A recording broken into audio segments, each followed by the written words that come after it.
Now what will it be? Death or exile?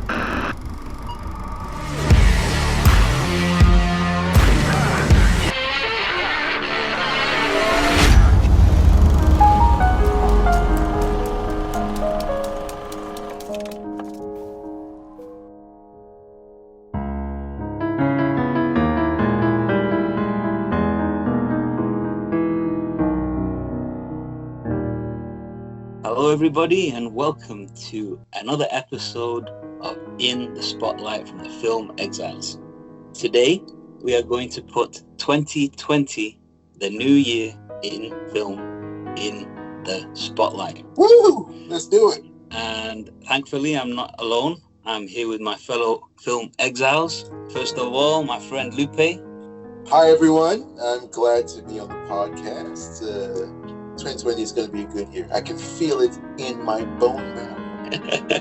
And with us is my other friend, my fellow Film Exile, Adrienne. Hi guys. Briefly, before we begin, how do you guys feel about 2020? Without giving away any particular films, how do you feel about 2020, Adrienne? I had a hard time even putting my list in order. I'm, very excited for a lot of the films. That's similar to my experience as well. Lupe, you've already alluded to it being a good year. Yeah, I think 2019, when you look at the year from the onset in terms of what was coming through the pipeline, it wasn't a very strong year. As a matter of fact, I think we got saved by Oscar season. I thought it was a pretty weak film year until your films like Once Upon a Time, The Irishman, Ad Astra, all these movies started coming out. They really saved the year. But this year, even from January looking in, it looks like it's going to be an incredible year. There's some films that are on some of our lists that we've taken peeks at that aren't on other lists, and it looks amazing. So I'm very excited. Yeah, I'm personally quite excited about this year in a way that I wasn't excited about last year. However, I must say that I feel last year was vastly underrated. I think it was actually an incredible year. I sometimes feel like we don't have the right to expect any more than 10 masterpieces or 10 great movies per year. I think if we are expecting more than that, we're being a little bit greedy.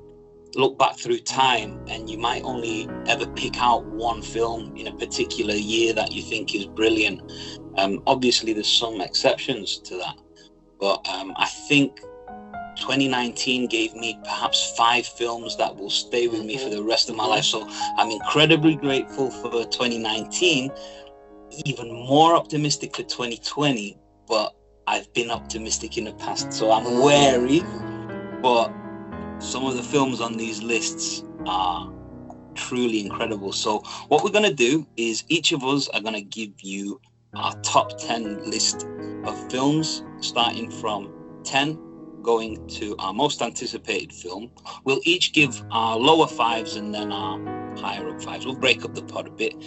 And at the end, we're going to try and compile a master list of films that we would recommend to be more excited about. So we'll kick this off with Adrienne. How about you start with your lower half of your list? So going from 10 to 6. Sure. Okay. Well, at number 10, and again, this is a little bit loose, so kind of it's not set in stone. But for number 10 is The Gentleman, directed by Guy Ritchie. I only just recently saw King Arthur and absolutely loved it. So I'm looking forward to more of that. And then in reading about it and Lupe's review, I'm dying to see all the style and to see what Ritchie does with the criminal underbelly of Americans and Europeans in the film. So that kind of fascinates me.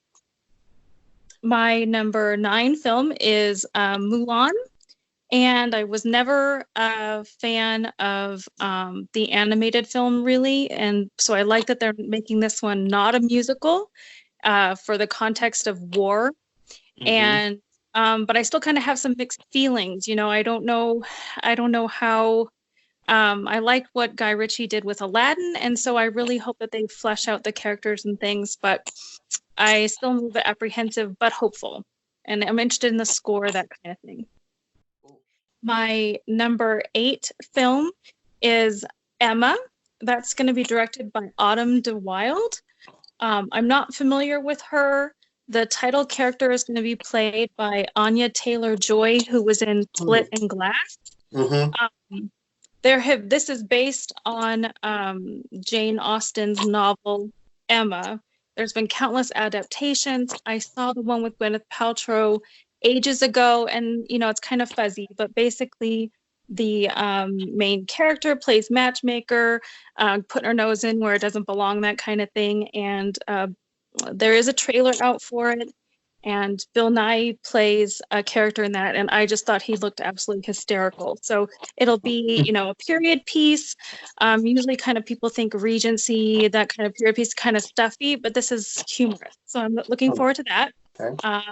My number 7 film is Tenet, and I'm kind of curious how, again, Nolan is going to work with time and this backwards concept that we're sort of seeing in the trailer so far. And it makes me think of Minority Report with the pre-crime kind of thing. So that's a good comparison, Adrienne. That's a very good comparison. I never thought of that. That's an excellent comparison. So that's my number 7. But you almost have to go Tenet, Nolan. We're not going to, need to say anything else. And then, my number 6 film is Army of the Dead, and it's only number 6 because I'm not a zombie or horror person at all, but I expect great things from Zach, and I expect that it's not just going to be a typical horror flick, like it's not just about the gore. I'm expecting him to say something about the characters and the relationships and the dynamics and that kind of thing. So it's only because of Zack Snyder I'm going to watch a film like this. And that's my 10 through 6. Excellent. So, Lupe, why don't you give us your 10 to 6 as well? All right. So my 10 through 6, my number 10 is A Quiet Place Part 2.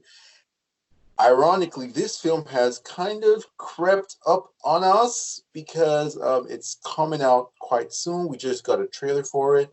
I remember when I first saw the trailer for the first A Quiet Place, it was very high up on my most anticipated list for 2018, and it did not disappoint. I mean, just incredibly unique genre storytelling. Story about family, about survival in very difficult times. I like movies like that. Chris and I, we saw Light of My Life, and we rave about that movie, and there's some ties in there. So I really like those kind of movies, and I'm just curious to see how they build out this world, how the family continues their story of survival. And I mean, the actors involved and the director, John Krasinski, are just top tier talent. So I'm really, really anticipating that. Then next up is the rhythm section, starring Miss Blake Lively, aka Miss Deadpool. So she comes from Gossip Girl, Blake Lively, and she is like a gorgeous woman, who a lot of people haven't taken very seriously in terms of her acting craft. And I think she's, taken very decisive steps to change that perception of her. And I like the trailer for the rhythm section. It seems like it's a gritty, kind of grounded, dramatic spy/revenge flick, and I'm really looking forward to it. The cinematography looks really beautiful. The color grade looks amazing. And Blake Lively, she's an actress I gravitate to, not just because she's super hot, and yes, she is, but she's actually like a really good actress, and she makes really good choices in terms of the roles that she picks.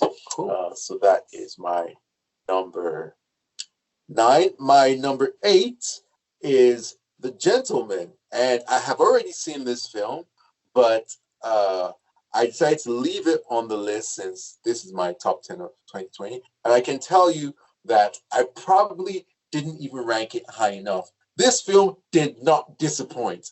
I'm telling you guys, I can't wait for you guys to see it. I can't wait to discuss with all of you because I feel like Guy Ritchie has taken a little bit of a beating in the critical arena. And also box office wise, his films have, done amazingly well. Apart from Aladdin, and the sad thing about Aladdin is that he didn't really get the credit for Aladdin. It's like, oh, it's a Disney movie, it's Aladdin, nostalgia, that kind of thing.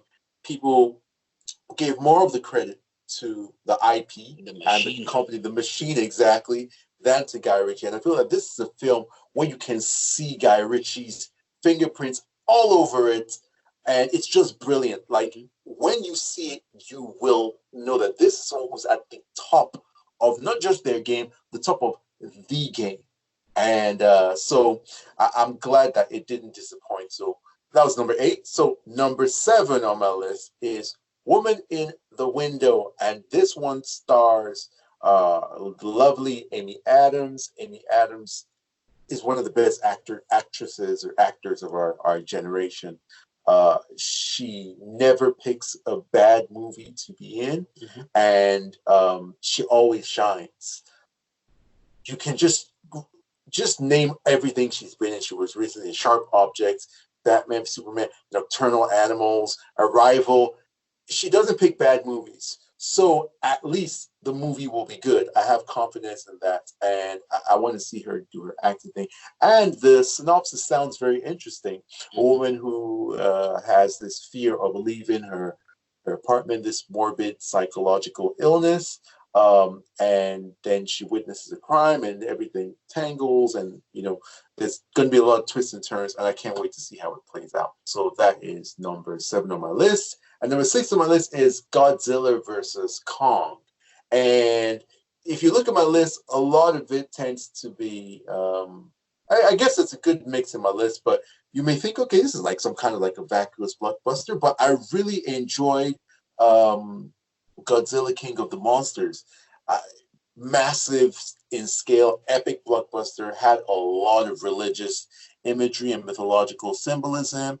And a lot of people didn't like the story of like the family and all that stuff. And I did. It touched me.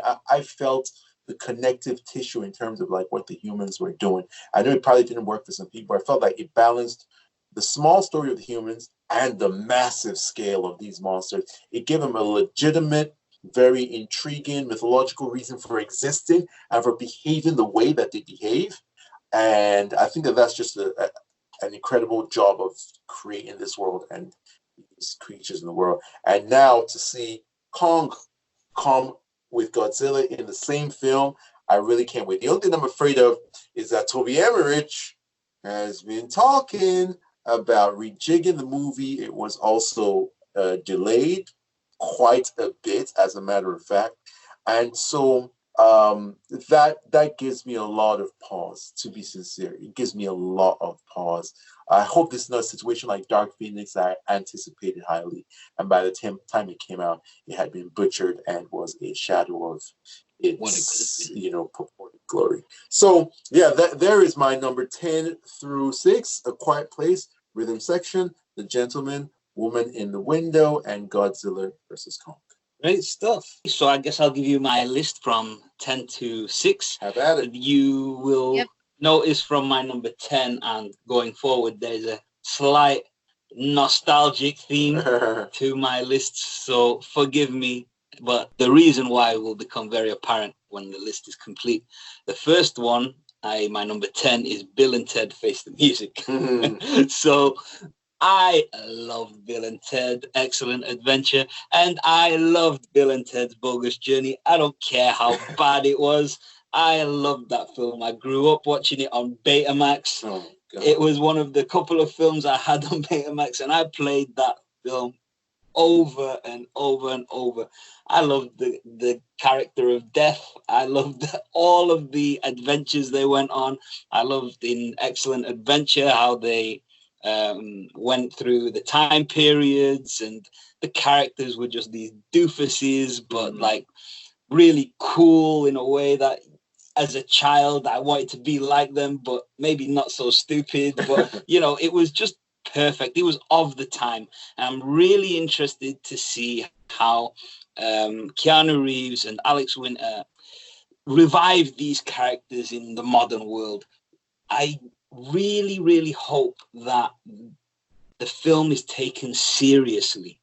Not that it should be a serious film, but that it's taken seriously. And if they do, I really think they're onto a winner here. There's a lot of lore that can be explored with the song that they have to make, and I am very hopeful about this film. Damn, dude, you got me excited about it, and I have no attachment to Bill and Ted. Right, my number 9, and the only reason why it's number 9 is because I still haven't heard if it's gonna be put in cinemas. That is Army of the Dead. I am very, very, very excited about this film, but if it's not on the big screen, that's gonna bug me a little bit. I want to see Zack Snyder films in all their glory, not on my 50-inch television at home. I'm going to try and search my damnedest, because some Netflix films do make the theaters. I'm going to try my best to get into theater and watch this. But if I can't, and it's not possible, then that's why it slips down to my number 9. Otherwise, it would be in my top 5. Without a doubt. Adrienne touched upon Army of the Dead as well. Heist film with zombies. Dude, like, I'm a zombie fan. My favorite horror film growing up was Romero's Dawn of the Dead. I loved Zack's Dawn of the Dead. I watch all kinds of zombie films. 28 Days Later, even Warm Bodies, Shaun of the Dead. All types of zombie films have got me. Like, I'm a zombie fan. And I'm really, really excited for Army of the Dead as well. My number 8 is Morbius. I'm a comic book reader. I'm a comic book movie watcher. I've been very, very disappointed with the vast majority of comic book movies in the past couple of years, let's say 3 years. I have been searching for something that will excite me. And the only things that I can think of this year are Bloodshot and, to a higher extent, Morbius. Another reason I'm excited for Morbius is that it was filmed right here in Manchester, where we are, Lupe, in the Northern Quarter. And I'm really interested to see how they transform a place that I know into what's supposedly going to be New York. So a lot of people that I speak to have lived in places like where The Dark Knight was filmed, and they say that they can recognize this place, and it takes them out of the movie, or they feel happy when they see it. I've never had that on a grand scale like this before, so that is going to be something quite exciting for me. My number 7 is an epic in the making, I believe. It is The Trial of the Chicago 7. It's a American crime drama, and it's directed and written by the great Aaron Sorkin. The cast is stacked. Sacha Baron Cohen, Eddie Redmayne, Yahya Abdul-Mateen II, Joseph Gordon-Levitt, Frank Langella, Mark Rylance, Michael Keaton. Like, are you kidding me? This film is about a group of 7 defendants that were charged by the federal government with, like, conspiracy, inciting riots, and it was all about their stance on being anti the Vietnam War and the protests that took place in Chicago during that time. So this is really, really, really high up on my list. Just give the film the Oscars. Yeah, right just give it right now. Yeah, this film awards. comes out in September, on the 25th of September, and trust me, be there. This is going to be crazy good. It's going to be major. Actually. Crazy good. And my number 6 film, a film that I was worried about. I don't normally watch trailers, but because I was interested to see how this film would turn out, or what kind of direction they would be going with this film, I had to see the trailer for this. it is Ghostbusters Afterlife. And having seen the trailer, wow, like this got me. This is how you make nerd properties and make them with care, seriousness, and attention to detail.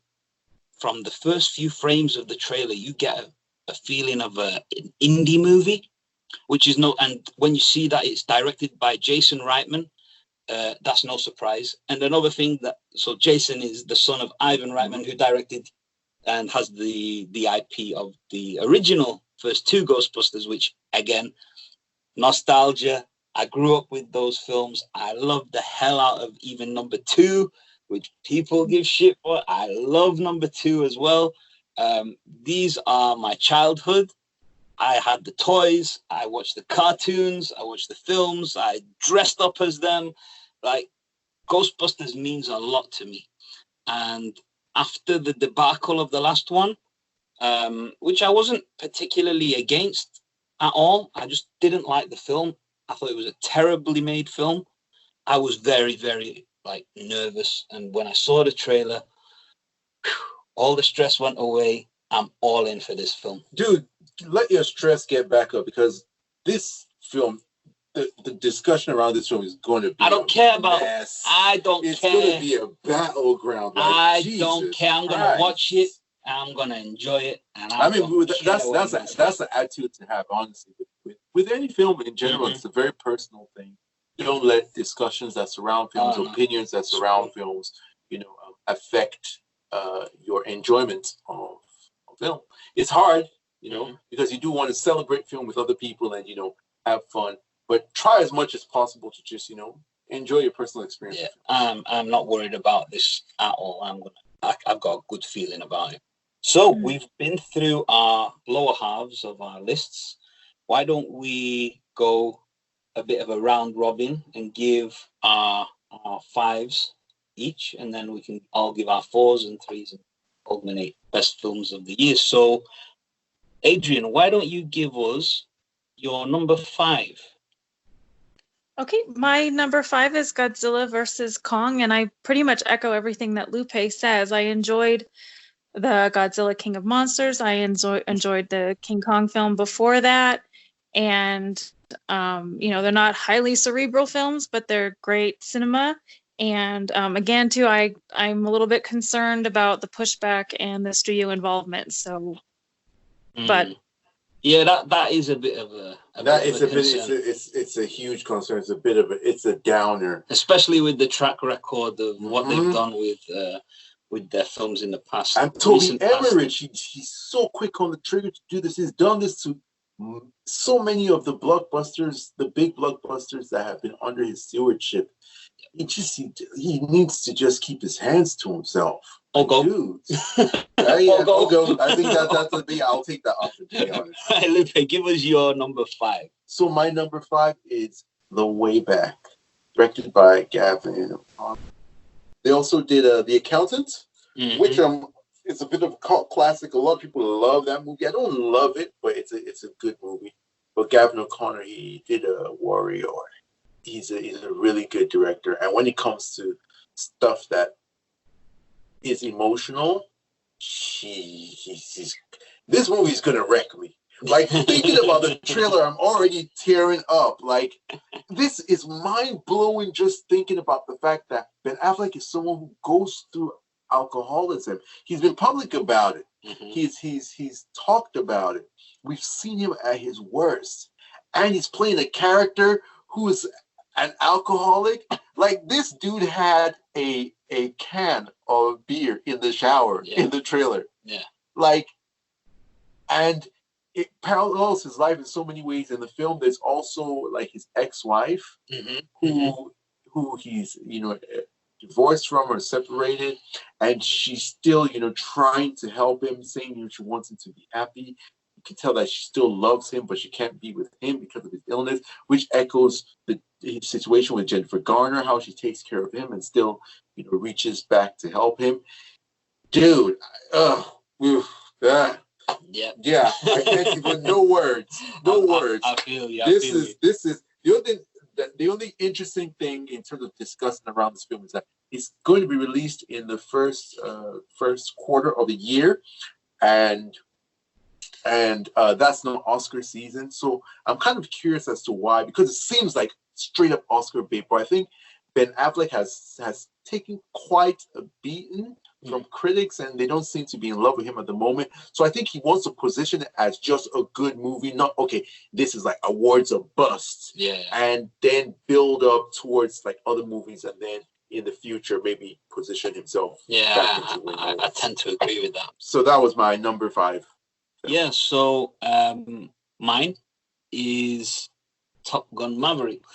No surprise, another nostalgia bait film from my list. The nostalgia is heavy. And I tend to be one against. I'm but surprised. Here's the thing: I'm so against it. But these 3 films, they look really, really good. Yeah. There's that too. Like you can't deny that they actually do look good. So again, with properties that I'm excited for, I don't usually watch trailers.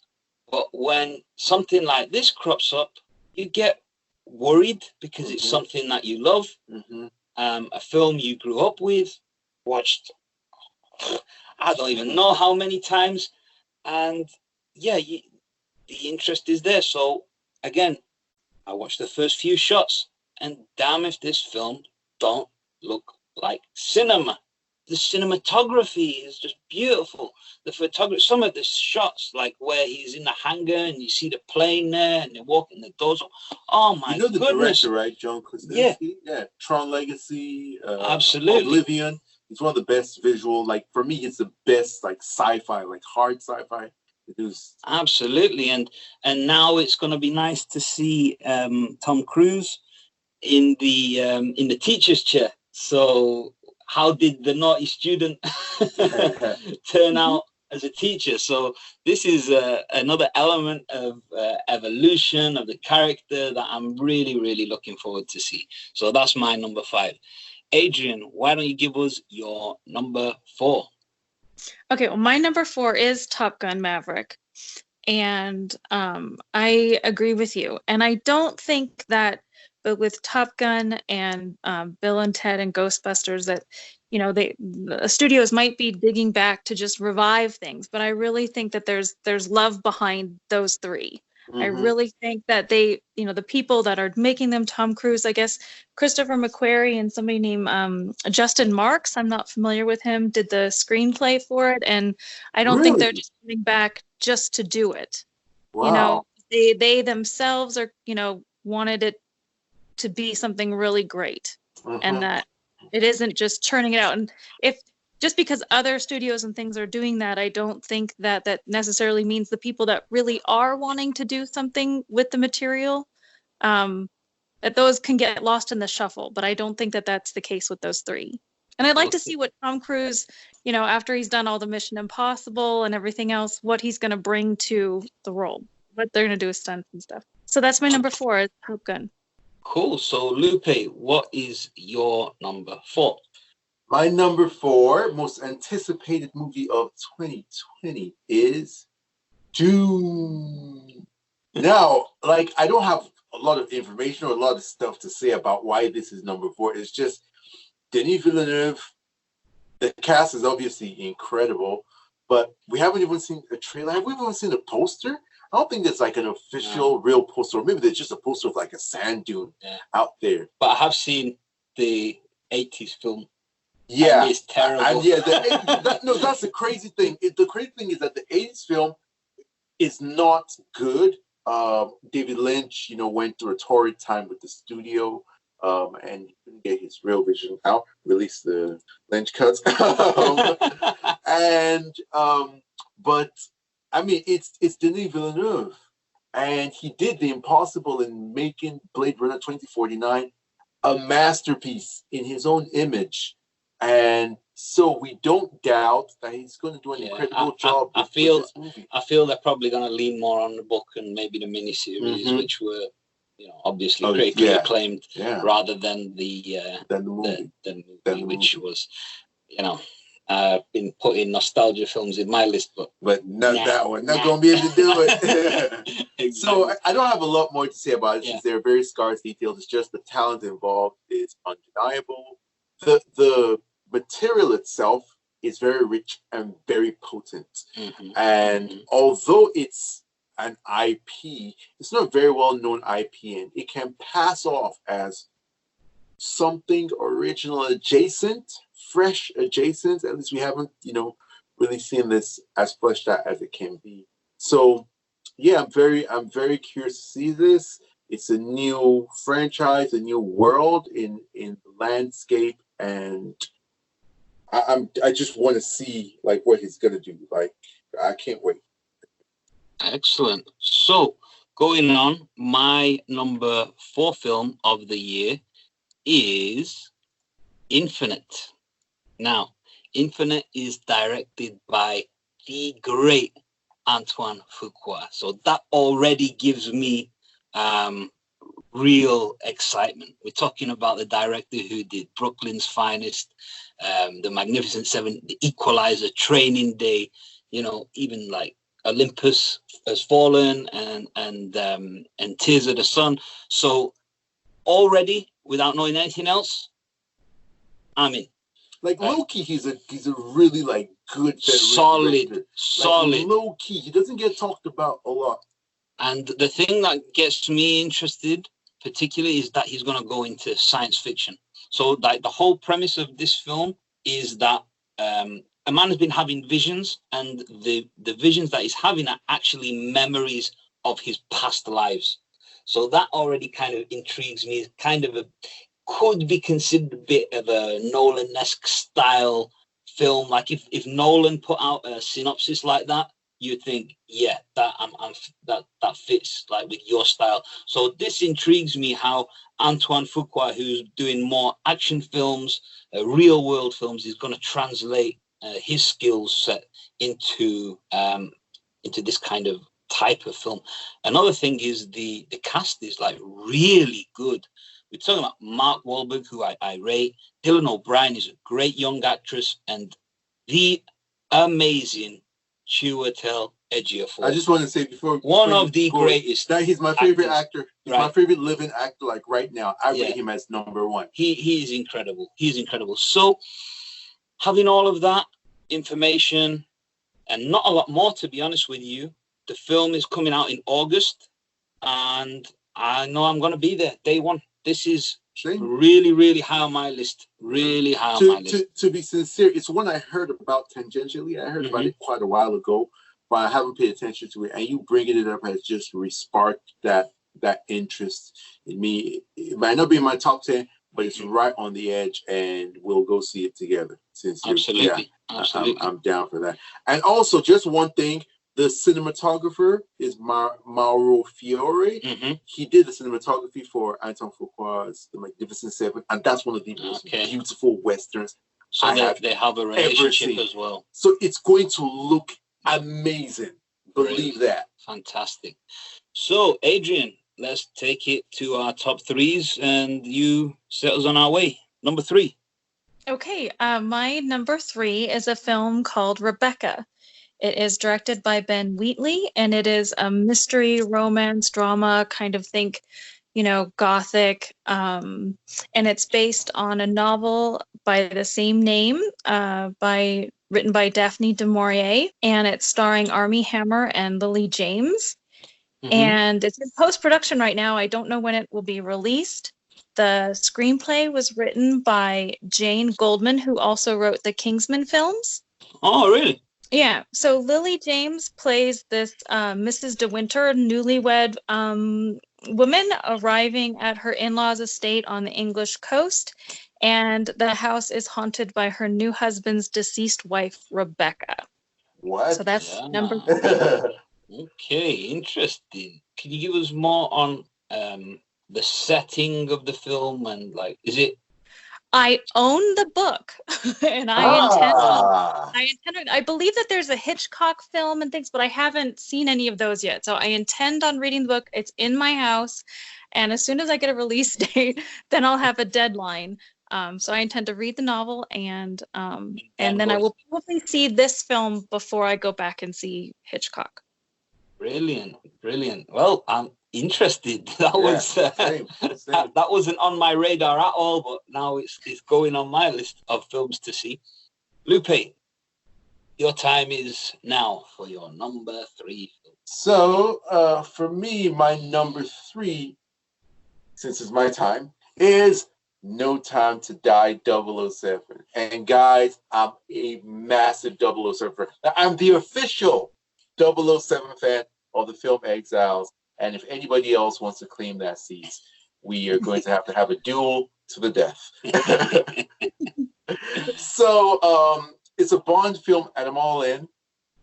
But let's couple it with the fact that it's directed by Karijoji Fukunaga. Mm-hmm. He is an esoteric director. Like, this is a guy who, like, he's one of those directors that people say is difficult to deal with because he's so esoteric and so weird and so different. Mm-hmm. But he's so talented that studios keep on hiring him and keep on working with him.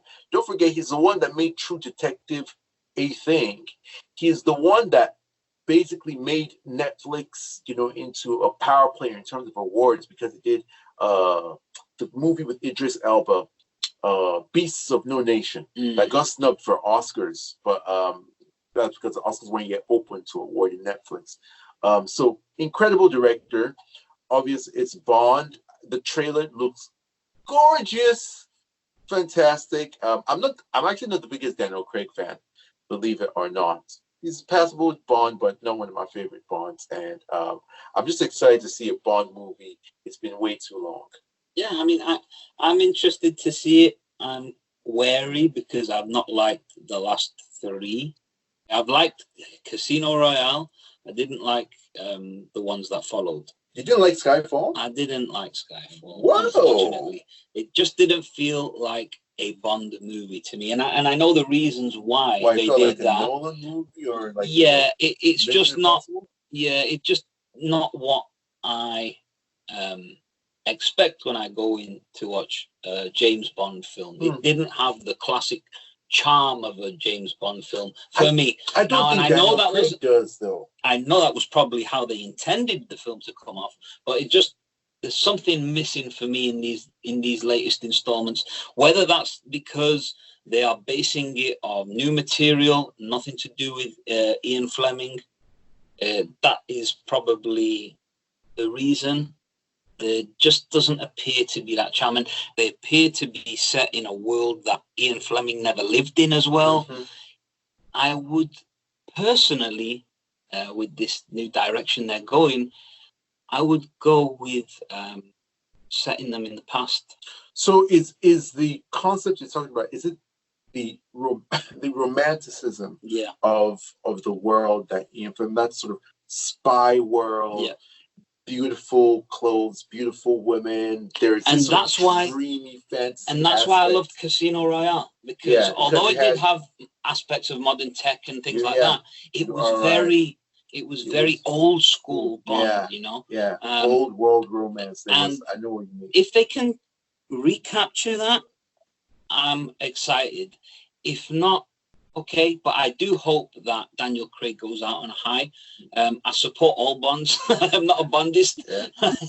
Same here. I support all Bonds. I like all my Bonds. Even all the way to George Lazenby, who was not good. Hey, he did his role. It was okay. I didn't hate that film.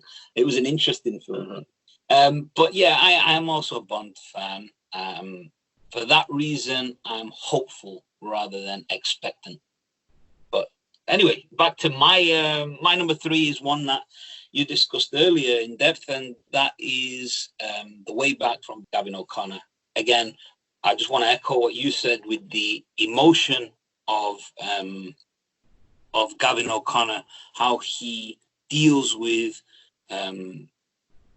these internalized aspects of psychology, a son's relationship with their father or their brother, a person like the accountant who struggles with social interaction, and now this, an alcoholic down on his luck, trying to build his life up with basketball, teaching basketball to kids. For me, this seems like the adult version of Coach Carter, and it gets me really, really excited. I'm a basketball fan. I'm an alcohol fan. I'm a Ben Affleck fan, and they're tackling, like, with all jokes aside, they're tackling some really serious subject matter, and there cannot be a better person, for the reasons you explained, than Ben Affleck to explore these. And yeah, I'm all in for that. Adrienne, why don't you give us your second most anticipated film of the year? Okay, my second most anticipated film of 2020 is Bill and Ted Face the Music. Yes. I too excellent adore to each other. If there was a recording in the last month, I probably have quoted, of me in the last month. If it existed, there's probably me quoting one of those movies. So I absolutely love them.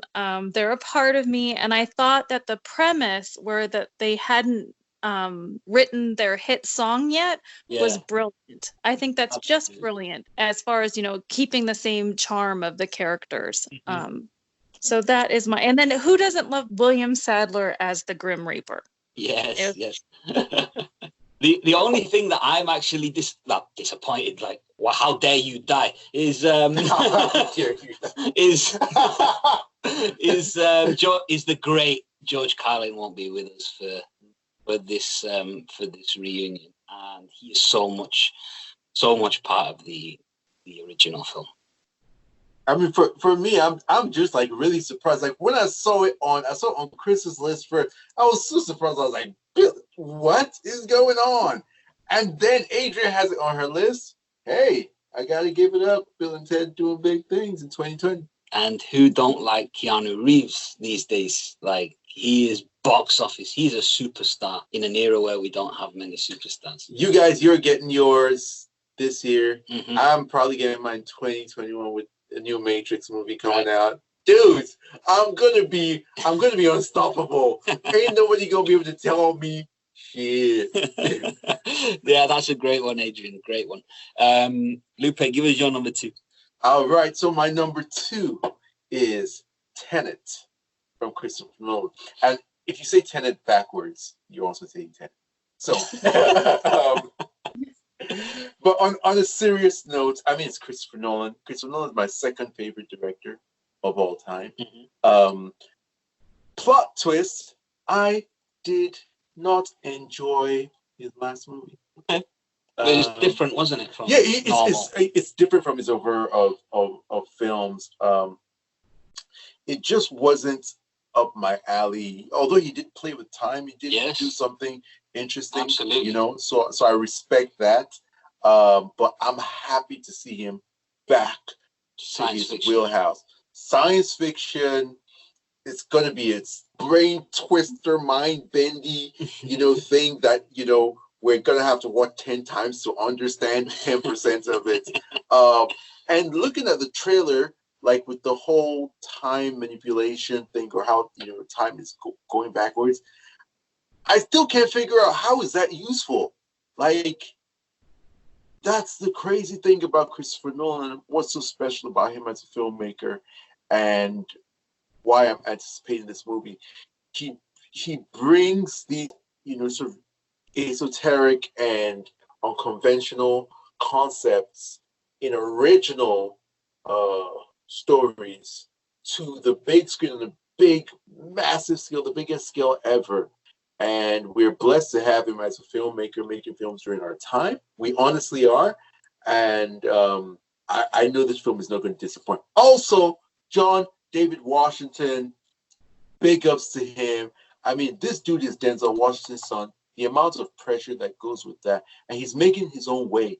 You can tell that there's no nepotism here. This is a guy who actually said when he started, the reason, like, he actually changed his name so that people would never know that he was, Denzel's son. And he's doing his thing, and I'm excited to see him. And obviously, it's also going to have the new Batman as his co-star, supporting him in it. And I just can't wait to see how the whole thing turns out. Absolutely, absolutely.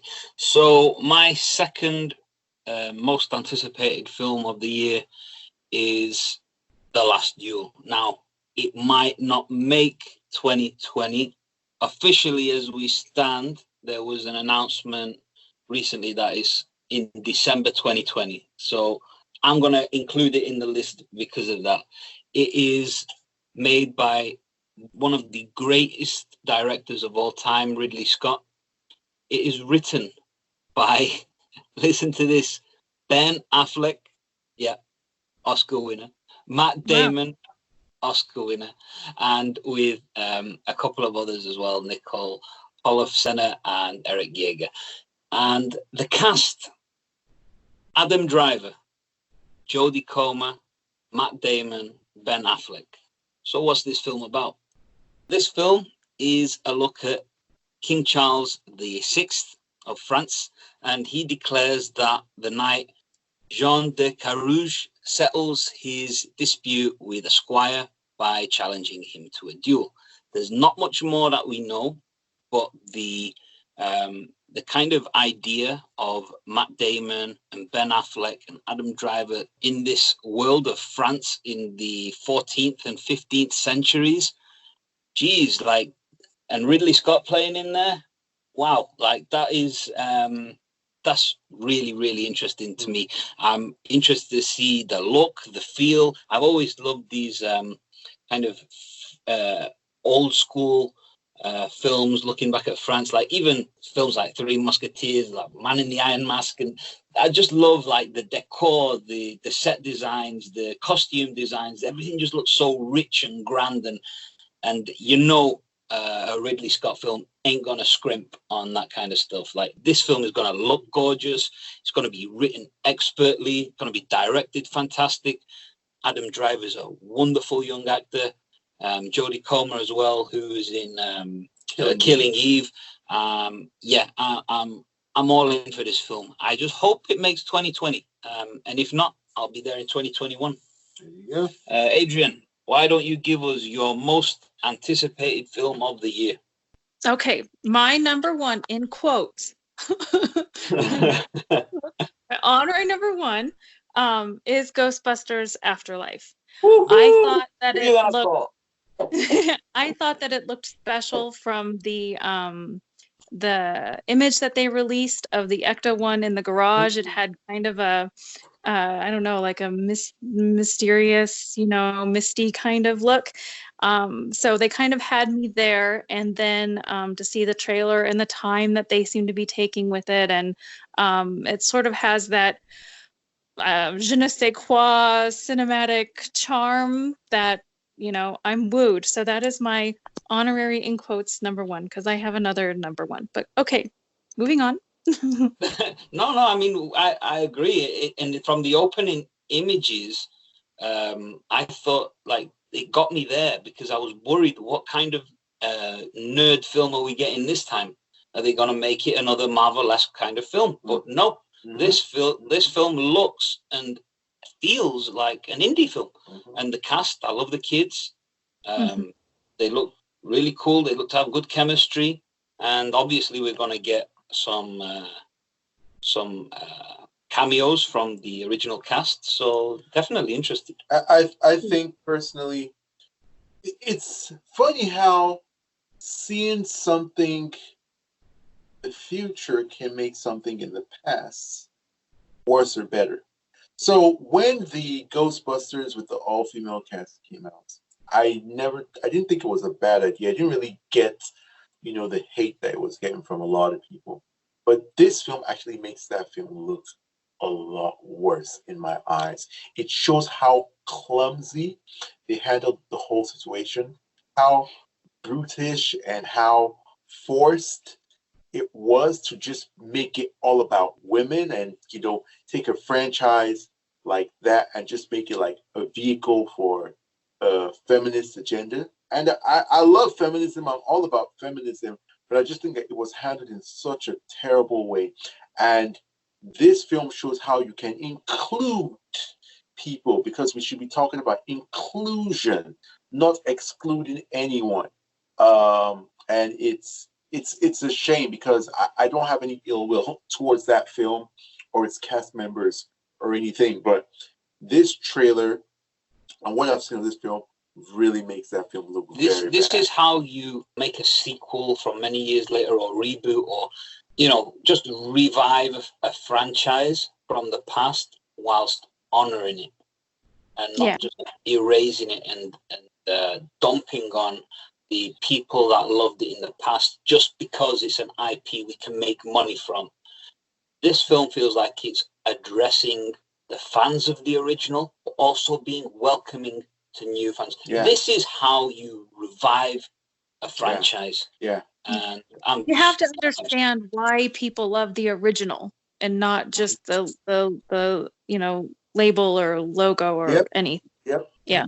You guys are so right. You nailed exactly what I was trying to say.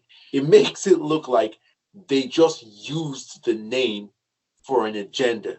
They didn't actually care or love it or really want it back. They just used the name because it's a potent name. It can make money. That's sad. That's sad because I have no ill will towards them or like it's unfortunate. So Lupe, give us your most anticipated film. Drum roll. And my number one most anticipated movie of 2020 is Army of the Dead. Bring the army on. I'm so excited for this. It covers so many things that I love. One, I love heist movies. Mm-hmm. Absolutely adore heist movies. Where they're talking about stuff like the Thomas Crown Affair, heists, the Italian Job, Oceans. Heist movies are my thing. And I have a heist movie made by my favorite director. And we also have to talk about the fact that he's said that he has been allowed to fully express his talents. The handcuffs are off. That's a scary thing and a great thing at the same time. The last time I think Zack Snyder was able to fully express his creativity was Sucker Punch, and I absolutely adore that movie. So I'm really anticipating, Zack bringing his usual unconventional, unique voice, subverting standards and expectations, giving us a whole bunch of Easter eggs and subliminal messages, and I'm really anticipating all that. One of the reasons why this is very important to me is because, one, if this movie does as well as I think it should, it would help the Snyder Cut get released. It will help Zack Snyder's films in the future get, the clout that they deserve. I feel like this is sort of a comeback movie for him, and a lot is really hinging on the performance of this movie. I think a lot of people don't realize that. So I'm very hopeful for it. At the same time, I'm anticipating it. And I can speak for hours about it. So I'll just stop myself and just say... No, I mean, one of the things that I'll add that I didn't mention earlier is he's also going to be he'll be handling the cinematography on this, which is really interesting. I'm excited to see how, because he's a very hands-on director, right? So he storyboards in a lot of detail on his films. So he's already got a picture of how he wants a scene to look. So having himself do that, I think we might see something that we've not really ever seen before. And the other thing we will get from this film is more grandeur, right? So although it's on Netflix, you're not going to lose out on sound, for example, which will be done by Junkie XL. So this film, that's why I stressed earlier that I want to see it in the theater. It doesn't feel small, so that's why I don't want to see it on a small screen. Again, if this film goes in the theaters, I can watch it on a giant jumbo screen. I'm there. It goes right to the top of my list. Adrienne, is anything you want to add? I just expect a smart film. I expect a smart film. I expect Zach to do things that he does with diversity, where it just is natural and authentic. It's not forced. Somebody's not just surfacely filling a role. I just really think that I will become more enamored with the film, and it'll like bump up higher on my list once I start to see, the magic of it in a trailer or something. It's going to be bam, I get Snyder back. So I'm Definitely, definitely. I mean, and let's not forget, he wrote this film. This is his brainchild. This is his baby, and I'll be looking for Easter eggs. I'll be looking for themes and stuff like that. So I just wanted to add about Army of the Dead. There's so many things to consider. One, this is this is the first time he's going to shoot a movie digitally. So I'm very curious to see what that looks like, because Zack Snyder is one of the greatest visualists that we have going on. And part of that signature look that he has to do with the fact he shoots on film, on actual like celluloid. So this change is going to be something that I'm very, very curious to see. I said the cast is incredible in terms of how unique and diverse the different actors are. And then also, last year I was highly anticipating 6 Underground from Michael Bay. And while I did enjoy it, it was a bit of a disappointment because the story wasn't good. It's an exciting movie, a thrill ride, but I feel like he didn't do a good job with the story. I don't expect that of Zack Snyder, but at the same time, I am hopeful that he doesn't fall into that trap of focusing so much on the action that he forgets to make an incredible story. So all these things are going on in my mind. And in my mind, it's one of the most interesting movies coming up. excellent. So my most anticipated movie of 2020 comes from my favorite director of all time, Christopher Nolan, and I know nothing about this film. I only knew that a film called Tenet by Christopher Nolan, starring the actors that you mentioned earlier, was coming out in 2020, and I didn't want to read nothing. I didn't want to see nothing. All I know, it has something to do with time, which is no surprise to me, being that Christopher Nolan plays with time a lot, and that's all I know. And the things that you mentioned earlier, I want to go into this film blind. I'm just really, really excited to see my favorite director back in the saddle, because, like I said, he made Dunkirk, which I absolutely adore.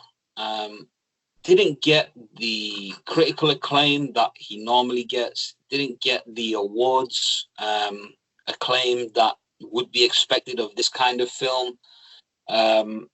Maybe it was justified, maybe not. I really love Dunkirk. I love all of his films. I say it many times, like Christopher Nolan's worst film is better than 99% of all films that have ever been made in history. That's fact. and that's so, big facts. Like no, like you're joking. He's never had a flop in my eyes. It's a fact. Yeah. So I'll be there day one, smile on my face, knowing that I'm getting greatness. And it's not a lot of information to give to the audience, but this is the one film I will not allow spoiled for me. It's muted on my Twitter. I'm gonna put firewalls in my router. Nothing to do with Tenet or anything is coming through onto my screen. That's it. And the interesting thing is that it's similar to the way I feel about Dune, in terms of there isn't a lot of information out there, but just on the cachet of who the director is and their track record, and the potency of the material that they're working with, just sort of the concept period. Just, you have no choice but to just bow down and be like, let's go. Whatever it is, just bring it. Adrienne, is there anything you want to add? No, I think we all remember when it was like Untitled Nolan Film 2020. Everybody was like, Where do I order my tickets? Exactly. Take all my money. Signed up already. Untitled Nolan Film. That's it. That's all I need. Nolan Film. Don't even need a title. That's it. Right. All right. So that's our top 10s. Should we whiz through them? just to remind everyone, I'll start, may as well. My number 10 film is Bill and Ted Face the Music. My number 9 most anticipated film is Army of the Dead. It could be higher if I find it on a big screen. Number 8 is Morbius. Number 7 is The Trial of the Chicago 7. Please, I am so excited for this film. Please go and support it. Ghostbusters is number 6. Number 5, Top Gun, Nostalgia. Infinite is number 4. Super excited for this film. The Way Back is number 3. And then The Last Duel, if it's made in 2020, oof, this could be amazing. And obviously my number 1 most anticipated film is a Nolan film, Tenet. And Adrienne, give us your quick rundown. Sure. My number 10 is The Gentleman. Number 9, Mulan. Number 8, Emma, based on the Jane Austen novel. Number 7, Tenet. Number 6, Army of the Dead. Number 5, Godzilla vs. Kong. Number 4, Top Gun Maverick. Number 3, Rebecca. Number 2, Bill and Ted Face the Music. And number 1, Ghostbusters Afterlife. But my true number 1 is the Snyder Cut. Fingers crossed. Sneaky. I like that. For me, my number 10 is A Quiet Place Part 2. Number 9 is The Rhythm Section. My number 8 is The Gentleman, which already came out in the UK. Thank God. At least we got something early. Then Woman in the Window is my number 7. My number 6 is Godzilla vs. Kong. My number 5 is The Way Back. My number 4 is Dune. My number 3 is 007 No Time to Die. My number 2 is Tenet from Christopher Nolan. And my number 1 is Army of the Dead. Sweet. So I guess we should compile a master list for our fellow exiles who are listening to us. And we have used a kind of tally system. If I had a film ranked at, say, number 10, it got 1 point, and number 9 got 2 points, and so on and so forth until, the number 1 ranked film gets 10 points. We gave all of our films those rankings, and we tallied them up, and the films with the highest scores, going from 10 to 1, are as follows. Number 10 is a film that Adrienne gave us, and that is Rebecca. Number 9 is No Time to Die. Lupe, you brought that up from 007 Bond. And number 8 is The Last Duel, Ridley Scott. Number 7 is Bill and Ted Face the Music. Both Adrienne and I have it on our lists. Number 6 is Godzilla v. Kong, which Lupe, you and Adrienne vouch for. Top Gun is next, and that is really one that is very, very exciting to me. Number 4 is The Way Back with Ben Affleck from Gavin O'Connor. Number 3 is Jason Reitman's Ghostbusters Afterlife. Number 2 is Army of the Dead from Zack Snyder, starring Dave Bautista, and an array of other incredible actors, I should add. And the Film Exiles official number 1 most anticipated film of the year is Christopher Nolan's Tenet. How do you feel about that list, Adrienne? That's pretty great. Is there anything that you are disappointed didn't make it? No, because I'm gonna see as many of them as I can, and that's the most important thing. Lupe, fight the corner of some of the films that you wanted on there and didn't make it. No, right? the only film that I feel like should have made it, and you guys will see, is The Gentleman. I can't wait for you guys to see this movie. I know I'm really hyping it up, and I hope I'm not hyping it up too much. So you guys just calm down a bit. But I do believe that when you guys see it, you'll be really delighted. You'll be happy. It's in this day and age. I don't want to say it's unique because it's not unique. There are movies like this, but it's a special movie.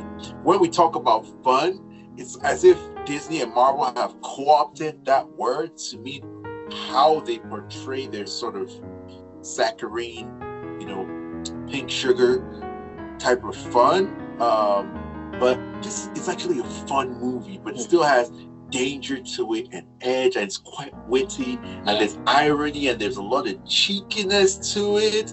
The cheek of this movie is unbelievable. And what I'm excited about this list as well, that think about it, we're getting a Nolan and Snyder film in 2020. We've been waiting for these guys to drop them and put them on, like, you know what, 2020, let's end the decade with an explosion. Or start it. Well, it's the end. It's the start. It's the end. It's a new decade. No, it's the end. 2020 is the end.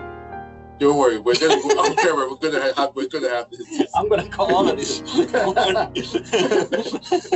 end. It's the end. It's the beginning of the end. Where were we? Yeah, I'm not so much disappointed with any of the films that I mentioned not being on our combined list. I'm more disappointed that I didn't get to talk a little bit about Letting Go, which is a film that is from Thomas Bazooka, and it stars Ma and Pa Kent, Kevin Costner and Diane Lane. It's about a retired sheriff and his wife who are fighting to kind of rescue their grandson from a dangerous off-grid family. Music's by Michael Giacchino, who, amazing. He did the Rogue One soundtrack. Yeah, he also did which was Planet beautiful. of the Apes, New Planet of the Apes. So this is a kind of a drama film. I'm really interested to see it. It just didn't make my list, so that's what I'm more disappointed about. Not being able to talk more in depth on. Again, Snyder Cut, if it comes out in 2020, it's the most anticipated film ever. Like the rest don't even come close. So yeah, very happy with our combined top 10. I'll be watching all of them. Same. I want to thank you guys for bringing like really unique selections. The ones that I'll highlight that really touched me. The Trial of Chicago 7, very good job, Chris, and also Infinite, and Adrienne, Rebecca. Yeah, I'm definitely there for Rebecca. Definitely, those two very high up on my list. I can't wait to see them. And we could have gone through a whole host of more films that are coming out this year, which really 10 films is for each of us was not really a big enough list for the year that we're going to have. So no, it's been a great discussion we've had. We've highlighted some great films to get excited about. Adrienne, have you got any final thoughts? If not, let the people know where they can find you. Okay, you can find me on Twitter at Truth Love Faith. Excellent. And Lupe, where can the good people find you if you've got any final thoughts? And in poetic, rhythmic fashion, you can find Adrienne at Truth Love Faith, and you can find me at Live Love Lupe on Twitter. So much love in the Exiles, so I'll balance that out with a bit of toxicity. You can find me. The toxic doctor. You can find me on Twitter on Vero at Donaldo7. Just like to thank you guys for giving great lists as well. There is so much to be excited about in film in 2020. I hope you all join us for the ride. We're going to be giving you reviews. Our news show, ENN, with Lupe, is going to analyze the nitty-gritty before these films, after these films. We're going to give spoiler-free reviews. We're going to even maybe put some films in the spotlight and have real in-depth discussions about them. I anticipate Tenet is going to take a lot of discussion, so we'll dedicate a spotlight pod to that for sure, and so many of the other films we've mentioned. Thank you all for joining us in the spotlight, looking at the films that we are most anticipating in 2020, and we'll catch you next time with our favourite directors. I hope you join us there. And until next time, stay exiled.